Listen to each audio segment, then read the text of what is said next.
আসসালামু আলাইকুম, আশা করি সবাই ভালো আছেন। নতুন আরও একটা ভিডিওতে আপনাদেরকে স্বাগতম। আর ঈদের পর এটা আজকে আমাদের নতুন সফর। আসি মোংলা ফেরিঘাট, ফেরি পার হয়ে যাচ্ছি মাদ্রাসা বাজার, মোড়লগঞ্জ। সেগুলো আপনাদেরকে দেখাবো। আজকের পরিবেশটা সবগুলো দেখার জন্য অবশ্যই ভিডিওটা শেষ পর্যন্ত থাকবেন। ফেরিতে উঠতেছি, ফেরির থেকে নেমে ওই পারের রাস্তাগুলো আপনাদেরকে দেখাবো ইনশাল্লাহ।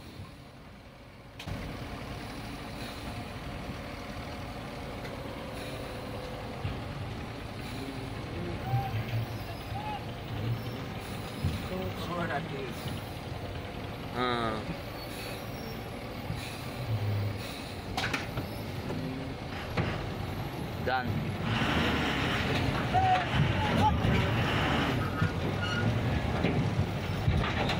बराबर डाइनी हल्का डाइनी डाइनी हल्का जान আগে স্লিপ আপ ডাউন ফেরি ভাড়া দিল 1500 টাকা। প্রথমবার আজকে আমি আমার ট্রাক লাইফে প্রথমবার মোংলা ফেরি পার হচ্ছি। আগে কখনো আসিনি, প্রথমবার আজকে মোংলা ফেরিঘাটের টোল তালিকা। আচ্ছা, যাই হোক, প্রথমবার যাচ্ছি। এখন সময় 9টা, 9:30 একটু বেশি বাজে। আর আমরা প্রথম জোয়ারে ফেরি পেয়ে গেছি। এখন সামনে রাস্তাগুলো কেমন সেগুলো দেখার জন্য অবশ্যই ভিডিওটার সাথে থাকবেন, শেষ পর্যন্ত দেখবেন আমার আনলোড পয়েন্টে।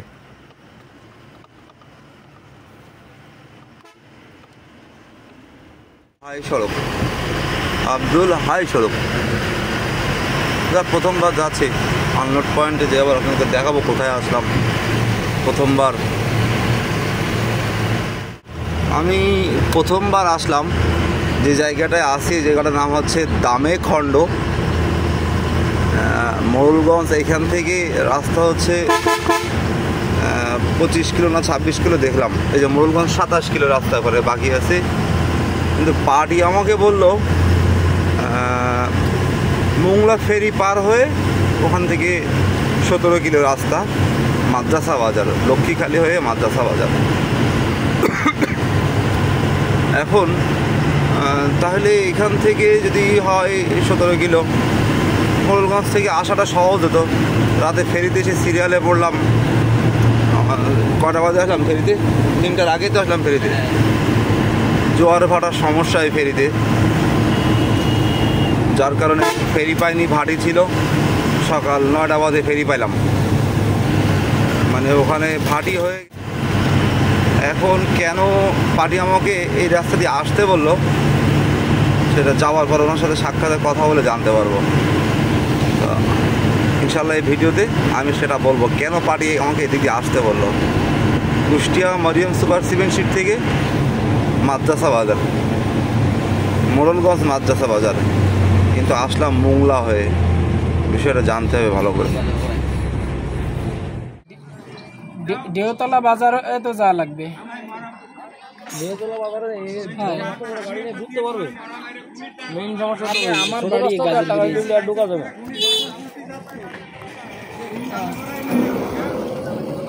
ও এই বিলাক বেড়ে যাবে। ওর কাছে শোনে নাকি আমার সম্ভবত এই মাঠে এসি যে দেখতে দেওতলা দমনি করবে না। এখন গতকালকে বলে কোন গাড়ি গেছিল সেই ড্রাইভারের নাম্বারটা দেওয়া যায়? কোন রাস্তা দিয়ে গেছে? এই জায়গা নামিছে কোনখানে? এই মোড়ে ওই জায়গা নামিছে। বিলাক কাকাটি নাইছে কালকে। হ্যাঁ, তার দোকানে সেই মূল্য আপনি এর বারা যান যেতে পারবেন না, গাড়ি বড় হলিও। মানে এই গ্রামের লোকজন এখানে বলতেছে এই রাস্তা দিয়ে গাড়ি ঘুরবে কিনা সন্দেহ আর কি।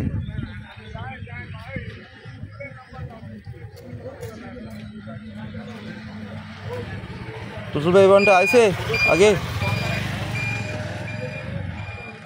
আচ্ছা দাঁড়ান, তাহলে নাম্বারটা দেন আমার টুল ভাই। গেছে? হ্যাঁ হ্যাঁ হ্যাঁ হ্যাঁ, 3 কিলো সিঙ্গেল। হ্যাঁ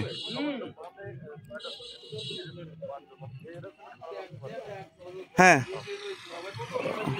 হ্যাঁ হ্যাঁ হ্যাঁ, তাও বললো আমি ওই ওইখানে টার্নিং গাড়ি কাটবে। ওই যে সোজা সিঙ্গেল রাস্তার মাথায় যে 3 কিলোর মাথায় যে টার্নিংটা আছে, না না সেটা বলি না, আমি ওইখানে গাড়ি ঘুরবে সেটা বলতেছি।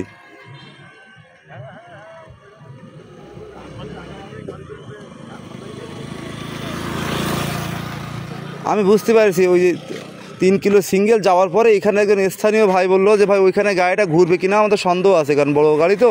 কারণ আপনি কি ঘুরেছেন ওই 3 কিলোর মাথায় যখন ঘুরবো? ঘুরবে? আচ্ছা আচ্ছা ঠিক আছে, বুঝতে পেরেছি। আচ্ছা তাহলে আমি সোজাই সিঙ্গেলের সাথে ঢুকাই দিলাম।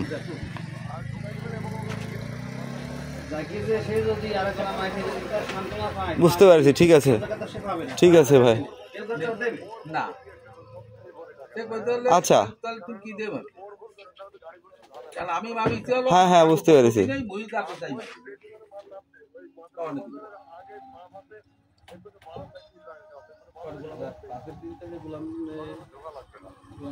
বুঝতে পেরেছি, ঠিক আছে ঠিক আছে ঠিক আছে ভাই, ধন্যবাদ।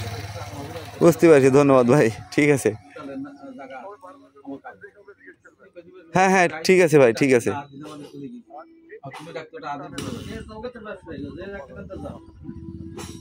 বুঝতে পেরেছি বুঝতে পেরেছি, ঠিক আছে ঠিক আছে, ধন্যবাদ ধন্যবাদ ভাই।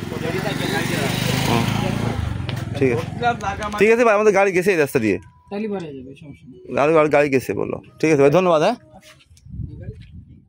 এটা কি ভাই, এটা কি মিষ্টি? কত করে? হ্যাঁ দুটো দেন তো। আনিসর 20টা টাকা দে তো। লোভ লাগলো হঠাৎ মিষ্টি খাওয়া, খিদা লাগছে সকালবেলা। ওই ফেরিঘাট থেকে একটা চা খাইছিলাম, একটু বিস্কুট খেয়ে চা খাইছিলাম, খিদা লেগে গেছে। পয়েন্টে যাই আগে।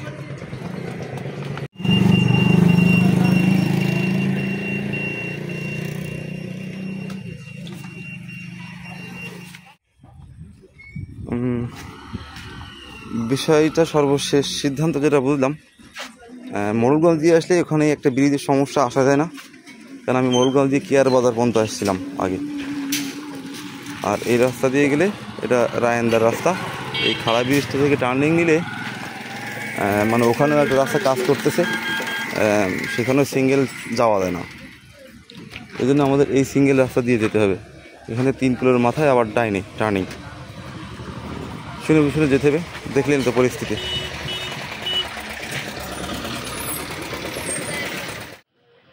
দিনের বেলা গ্রামের ভিতর দিয়ে এত অফ রোডে সিঙ্গেল রোডে আসলে চলাফেরা করা খুবই অসুবিধা। ছোট গাড়ি আসলে পাড়ে দিয়ে আসলে সাইড দেওয়া যায় না, কিছুই করার নেই, যেহেতু চলে আসছি। আর অল্প কিছু রাস্তা বাকি আছে। আমাদের এক চালক ভাইয়ের কাছ থেকে পরামর্শ নিয়ে এই রাস্তা দিয়ে যাচ্ছি। যাই হোক, ওনার সাথে কথা বলে একটু সাহস হলো যে এই রাস্তা দিয়ে যাওয়া যাবে। এখন সামনের দিকে আগাইতে হবে, এইটাই সিদ্ধান্ত।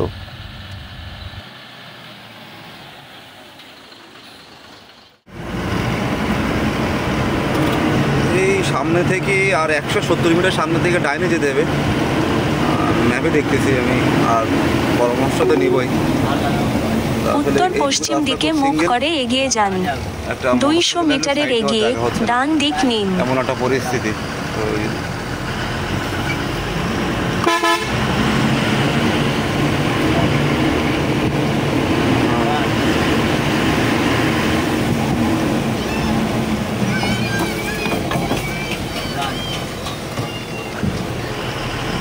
অফ রোড আসলে এগুলো তো আমাদের জন্য না, আমাদের বড় গাড়ি তো কিছু বলার নাই। কোন দিক? ডাইনে না এদিকে? এটা যাবো? ঠিক আছে।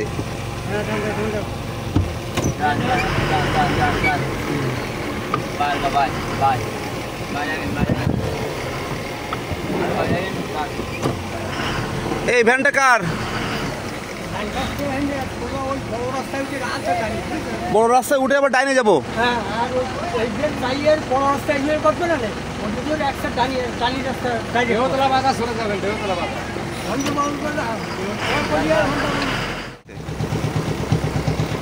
বাদে গেছে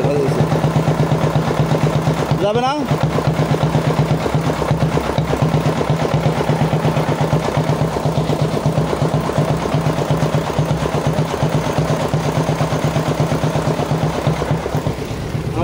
উত্তর দিকে মুখ করে এগিয়ে যান, তারপর বাঁ দিক নিন।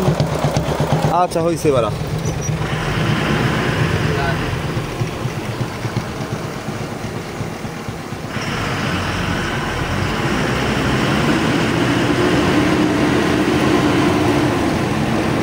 বাঁ দিক নিন। ভাই ব্যাটা কার ব্যাটা সেটা বলছিল গুগল ম্যাপে কি ভুলভাল বলতেছে, বাঁ দিক নিন ডান দিক নিন। ম্যাপে তো এসব রাস্তা নাই মনে হয় আমার। আছে এসব রাস্তা ম্যাপে? কি সব বলতেছে বললাম না, একবার ডান দিক নিন একবার বাম দিক নিন, অথচ রাস্তায় নাই। অনেক দিন পরে আমাদের দক্ষিণ অঞ্চলে একটা ট্রিপ নিয়ে আসছি। তো বেশিরভাগ সময় তো উত্তরবঙ্গের ভিডিও দেওয়া হয়েছে, এই সিজনে তো আমাদের দক্ষিণ অঞ্চল এই লবণ জলে জীবন জলে কেমন লাগে আপনাদের কাছে অবশ্যই কমেন্ট করে জানাবেন। কেমন লাগতেছে আমাদের দক্ষিণ অঞ্চলের পরিবেশ, প্রকৃতি, রাস্তাঘাট আর একজন ট্র্যাক ড্রাইভারের গল্প অবশ্যই জানাবেন।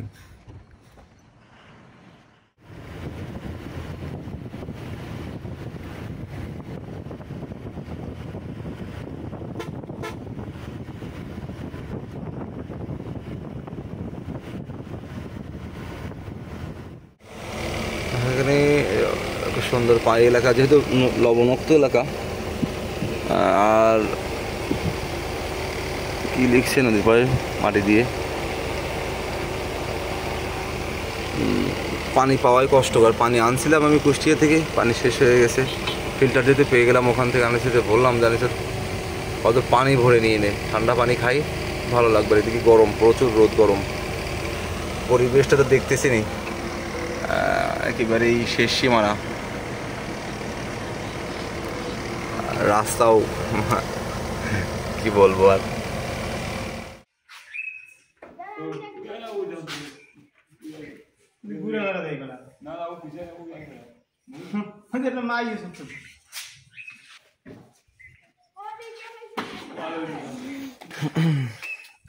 আলমট পয়েন্ট পৌঁছে গেছে আলহামদুলিল্লাহ।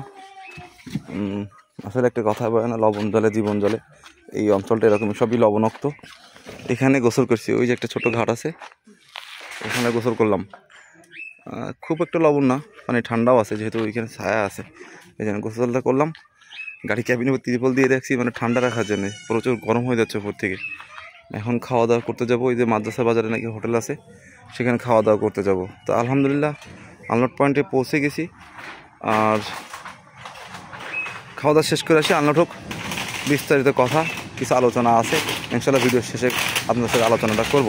তো খাওয়া দাওয়া করেছে, খুব খিদা লাগছে, একটা বাজতে যায়। ততক্ষণ গাড়ি আলনট হচ্ছে, আলনট হতে থাকুক। খাওয়া দাওয়া করতে গেছিলাম বাজারে, খাওয়া দাওয়া করে আসলাম। এখন গাড়ি আনলোড হচ্ছে, ওখানে দেখতেই পাচ্ছেন পিছনে। কথা হলো আসলে এরকম অফ রোডে আসা খুব কঠিন। আর যেহেতু আমি কুষ্টিয়া আল্লাহ দরগা মরিয়ম সুপার সিট থেকে দীর্ঘদিন যাবো ট্রিপ খাটি, সবসময় হয়তো বা আমার আবদারটাই তারা রাখে যে ভাই আমি পটুয়াখালী যাবো না, উত্তরবঙ্গে যাবো, উত্তরবঙ্গে যাবো না, পটুয়াখালী যাবো। আজকে তাদের একটা আবদার রাখতে হয় কিছু কিছু সময়, মানে এরকম জায়গায় আসলে আমাদের বাইরের গাড়ি আসে কম, কোম্পানির গাড়ি আসে বেশি। কিন্তু রেজাউল ভাই খুব অনুরোধ করলো যে ভাই গাড়ি পাচ্ছি না, যান। এই জন্যে আসলে দেখছি আসলে যেতে হয়, অনেক সময় আবদার রাখতে হয় মানুষের, যেহেতু তার কাছে সবসময় সুবিধা অসুবিধা থাকি। তো যাই হোক আলনট পয়েন্ট পৌঁছে গেছি। আলনট পয়েন্টে কালকে রাতে ফেরিতে আসছিলাম, রাত 3টা বাজে। ফেরিতে জোয়ার ভাটার একটা বিষয়, যার কারণে পার হতে পারিনি। তো গাড়ি খালি করে কোথায় যাব যাই না, তরমুজ হচ্ছে মোংলা থেকে। আর হ্যাঁ, যে কথাটা বলতে চাচ্ছিলাম যে মোড়লগঞ্জ থেকে এদিক দিয়েও আসা যায় না, তার কারণটা হচ্ছে এদিকে একটা রাস্তা কাজ করতেছে, রাস্তা ডিস্টার্ব আছে, যাওয়া যায় না সিঙ্গেল। এই জন্যে এই মোংলা দিয়ে সহজ হয়, এই জন্য এদিক দিয়ে আসছি। আর সেগুলো আপনার সাথে শেয়ার করলাম। মোংলা ফেরিঘাটের অবস্থা, এই রাস্তার অবস্থা। প্রথমবার আসলাম মাদ্রাসা বাজার মোড়লগঞ্জ।